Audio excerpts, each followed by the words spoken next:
नमस्कार विद्यार्थ्यांनो, यापूर्वीच्या व्हिडिओमध्ये आपण मानव संसाधन व्यवस्थापन म्हणजे काय ते पाहिलं आणि त्याच्या व्याख्या अभ्यासल्या. तर त्या व्याख्यांवरून आपल्याला असं लक्षात येतं की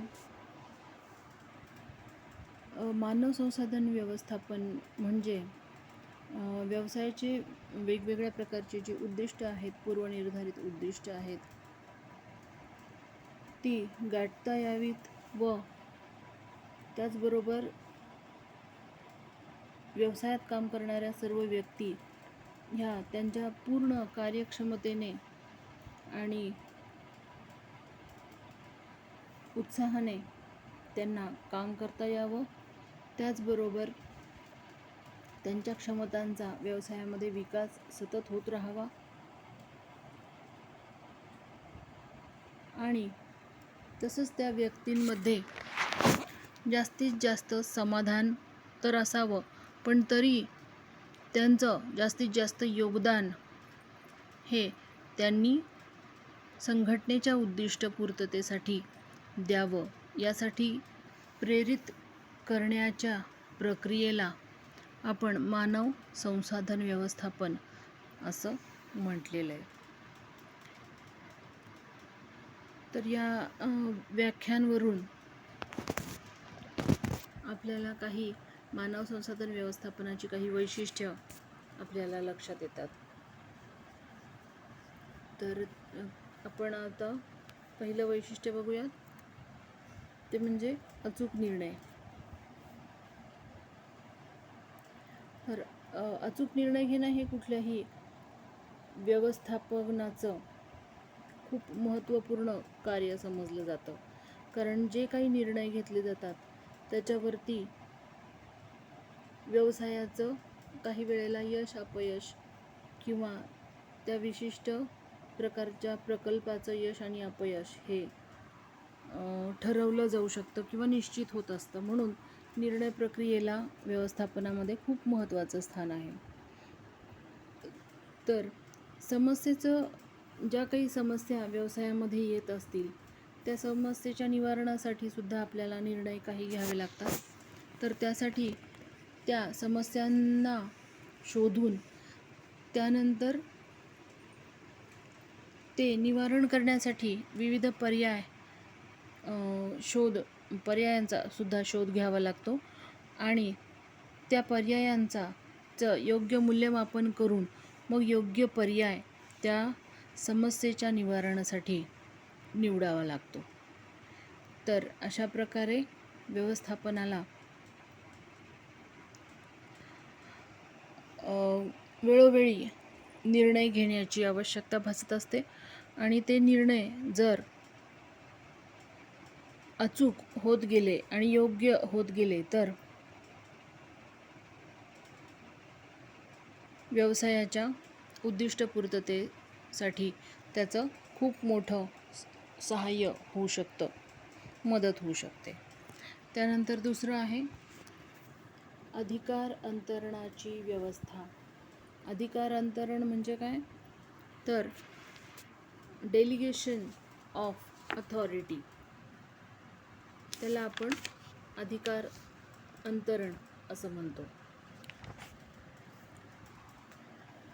तर कुठल्याही व्यवसायामध्ये सर्वसाधारणपणे अधिकार हे सर्वोच्च पातळीवर किंवा वरच्या व्यवस्थापन मंडळाकडे केंद्रीभूत झालेले किंवा सेंटर झालेले आपल्याला बघायला मिळतात.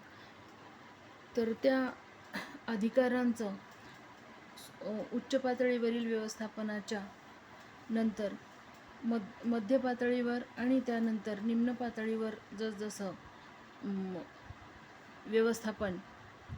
व्यवस्थापनाचे स्तर होत जातात तसतसं या अधिकारांचं हे वेगवेगळ्या पातळ्यांवरती विकेंद्रीकरण करून अधिकार अंतरण केले जातात, म्हणजे त्यांची अथॉरिटी ही पुढे पुढे दिली जाते. तर या अधिकार अंतरणाची जी सिस्टीम आत्ता आपण बघितली की उच्च स्तरावरती सर्व अधिकार हे केंद्रित झालेले असतात आणि त्यानंतर मध्यम स्तरावर त्या अधिकारांचं अंतरण होतं, म्हणजे ते अधिकाराची विभागणी केली जाते. त्यानंतर निम्न स्तरावर आणखी अधिकारांची विभागणी ही मोठ्या प्रमाणावर होत असताना आपल्याला बघायला मिळते.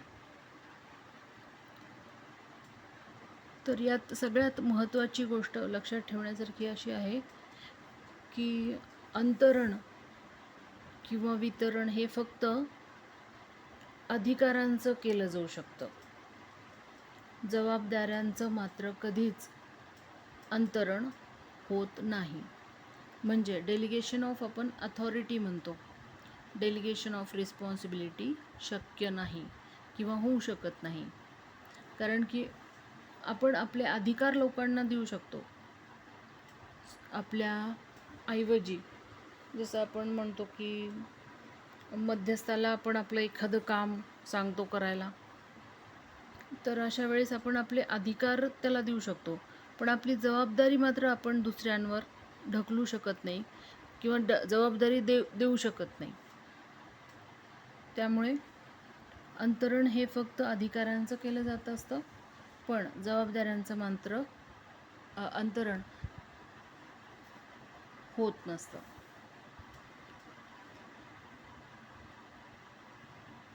त्यानंतर तिसरा मुद्दा आहे, तिसरं वैशिष्ट्य, जबाबदारी आणि अधिकारांची सांगड घालणं. हे सुद्धा मानव संसाधन व्यवस्थापनाचं एक वैशिष्ट्य सांगितलं जातं की संस्थेमध्ये जे काम करणारे कर्मचारी आहेत त्यांच्याकडून योग्य प्रकारे आणि त्यांच्या इच्छेनुसार काम करून घेण्याची महत्त्वपूर्ण जबाबदारी ही मानव संसाधन व्यवस्थापकाची असते.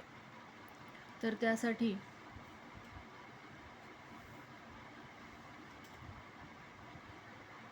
त्या व्यक्तीला दिलेल्या जबाबदाऱ्या आणि त्या व्यक्तीला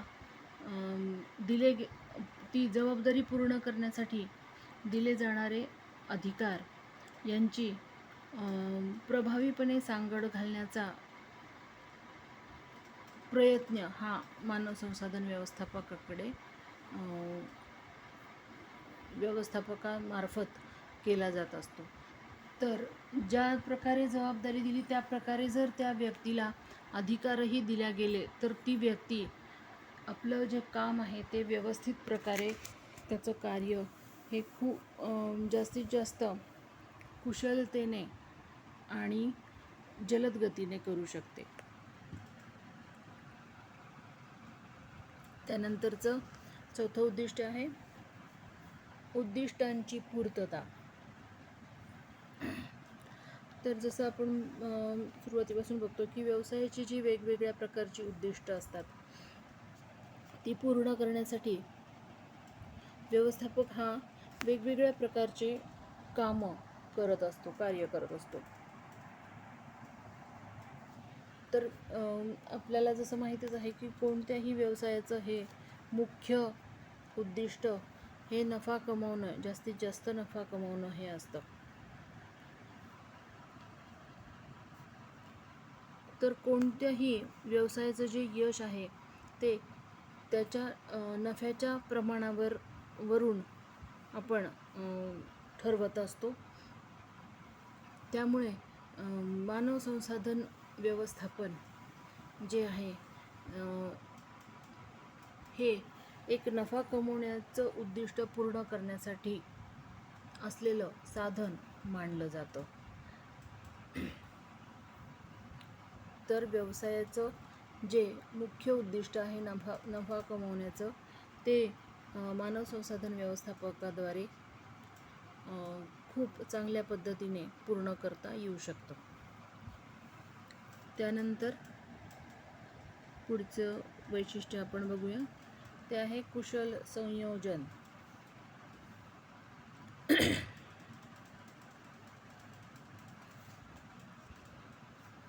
तर यामध्ये कुठल्याही व्यवसायाचं काम करण्यासाठी आपल्याला 4 प्रमुख उत्पादन घटकांची आवश्यकता असते, जे तुम्हाला आधी माहिती पण असेल. तर उत्पादनाचे 4 प्रमुख घटक म्हणजे भूमी, श्रम, भांडवल आणि संघटन. लँड, लेबर, कॅपिटल आणि ऑर्गनायझर किंवा प्रोप्रायटर, ओनर, बिझनेसमन, एंटरप्रिन्युअर असं तुम्ही त्याला म्हणू शकता. तर या 4 प्रमुख उत्पादन घटकांची व्यवसायामध्ये आवश्यकता असते. तर कुठल्याही प्रकारे ही 4ही जी साधनं आहेत व्यवसायामध्ये वापरायची, ती एकत्रित येऊन आपोआप काही काम करू शकत नाहीत. तर त्यांना अशा प्रकारे त्या एका विशिष्ट प्रकारे आणि विशिष्ट प्रमाणात आणि पाहिजे त्यावेळी एकत्र आणून त्यांच्याकडून त्यांचा कार्यक्षमपणे उपयोग करून घ्यावा लागत असतो. तर त्यासाठी योग्य प्रकारच्या संयोजनाची आवश्यकता असते. तर कुशल संयोजनाद्वारे किंवा कुशल संयोजनामार्फत आपण सर्व उत्पादन घटकांचे योग्य प्रकारे व्यवस्थापन करू शकतो आणि त्यांचा आवश्यक तेवढा आणि आवश्यक त्या पद्धतीनुसार उपयोगही करून घेता येऊ शकतो. तर या गोष्टीसाठी मानव संसाधन व्यवस्थापन हे खूप उपयुक्त ठरलेलं आपल्याला बघायला मिळतं. तर त्यानंतरचं 6वं वैशिष्ट्य आपल्याला सांगता येईल महत्तम कल्याण. संस्थेमध्ये काम करणारे जे कर्मचारी आहेत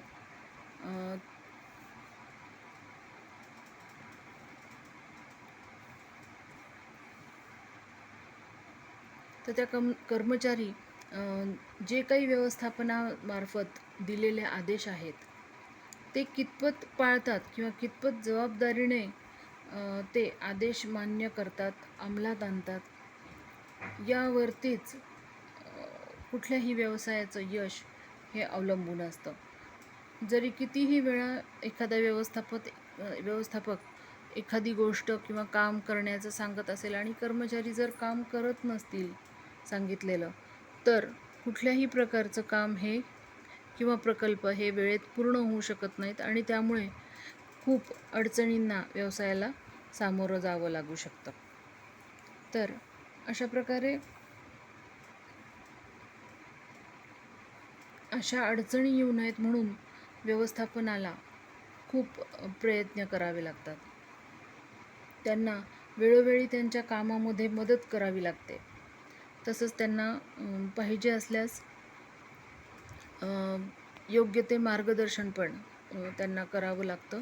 तसंच त्यांना काही त्यामध्ये अडचणी येत असतील, त्या अडचणींचं पण निवारण हे व्यवस्थापकाला करावं लागत असतं आणि त्यामध्येच व्यवसायाचं जास्तीत जास्त कल्याण हे साध्य होऊ शकतं.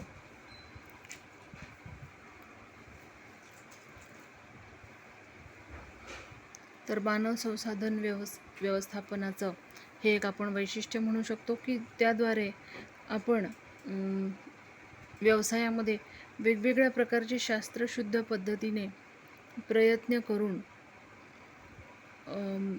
कर्मचाऱ्यांना हाताळलं जाऊ शकतं. त्यानंतरचं 7वं जे वैशिष्ट्य आहे ते आहे काटकसर. तर कुठल्याही व्यवसायामध्ये नफा मिळवणं हे जेवढं महत्त्वाचं असतं, त्याचबरोबर त्या व्यवसायामध्ये उपलब्ध असलेल्या साधनसामग्रीचा काटकसरीने वापर करणं हे सुद्धा एक प्रकारे नफा वाढवण्याचं किंवा नफा मिळवण्याचं साधनच समजलं जातं. तर व्यवसायामध्ये जी काही वेगवेगळ्या प्रकारची कामं होतात ती सगळी कामं किंवा सगळी कार्य ही एकमेकांवर अवलंबून असतात किंवा त्यांना आपण असं म्हणू शकतो एकमेकांना कॉम्प्लिमेंट करणारी असतात, एकमेकांना पूरक अशी असतात. तर त्यामुळे जर कुठलंही कार्य योग्य वेळेत किंवा योग्य प्रमाणात आणि योग्य त्या खर्चामध्ये होत असेल तर ते व्यवसायासाठी फायदेशीर असतं. आणि या गोष्टीसाठी सगळ्यात या व्यवस्थापनासाठी प्रभावी नियोजन पद्धतीचा उपयोग करून कमीत कमी खर्चामध्ये आणि कमीत कमी त्याचा अपव्यय होईल हे बघून जर संसाधनांचा जास्तीत जास्त उपयोग करून जास्तीत जास्त लाभ मिळवण्याचा उद्देश हा मानव संसाधन व्यवस्थापनाचा असतो. तर काटकसर हे एक वैशिष्ट्य आपण पाहिलं. आणि आता शेवटचं मानव संसाधन व्यवस्थापनाचं वैशिष्ट्य आहे ते म्हणजे एकवाक्यता. कुठल्याही व्यवसायाच्या उद्दिष्ट पूर्ण करण्यासाठी खूप साऱ्या व्यक्तींना हे एकत्र यावं लागतं किंवा एक गट किंवा एक समूह त्यासाठी आवश्यक असतो. आणि या सर्व व्यक्तींच्या जर विचारात आणि वागण्यामध्ये, आचरणामध्ये एकवाक्यता म्हणजे सारखेपणा असेल तर ते व्यवसायासाठी फायदेशीर असतं. कारण की एकच उद्दिष्ट जर साध्य करायचं असेल तर सोबत काम करणाऱ्या समूहाला किंवा गटाला सुद्धा एकमेकांशी व्यवस्थित संवाद साधून एकाच गोष्टीसाठी काम करणं आवश्यक असतं.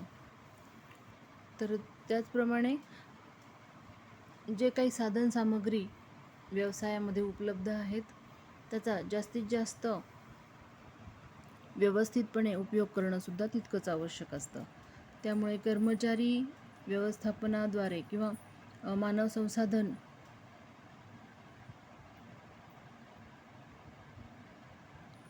संसाधन व्यवस्थापनाद्वारे या सामग्रीचे किंवा